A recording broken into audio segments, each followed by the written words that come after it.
జై హింద్, జై Bharat. Welcome to బిఎస్టీవీ. మీరు కేంద్ర ప్రభుత్వం ఇచ్చే గ్యాస్ సబ్సిడీ తీసుకుంటున్నారా?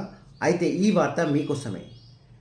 కేంద్ర ప్రభుత్వం మార్చి 31 వరకు కేవైసీ పూర్తి చేసుకోవాల్సిందిగా కీలక ఆదేశాలు జారీ చేసింది.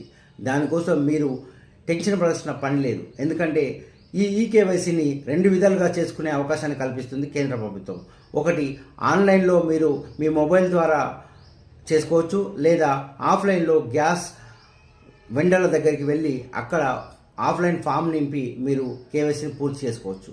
అయితే ఆన్లైన్లో మీరు కేవైసీ పూర్తి చేసుకోవడం కోసం మీ మొబైల్లో www.mylpg.in అనే వెబ్సైట్ను సందర్శించి అందులో మీ గ్యాస్ కంపెనీని ఎంచుకున్నట్లయితే ఆ తర్వాత వచ్చే ఫామ్లో మీ డేటా ఫిలప్ చేసి ఆధార్ ఓటీపీ ఎంటర్ చేసినట్లయితే మీ కేవైసీ పూర్తయినట్లే. మరి ఈ సమాచారం మీకు నచ్చినట్లయితే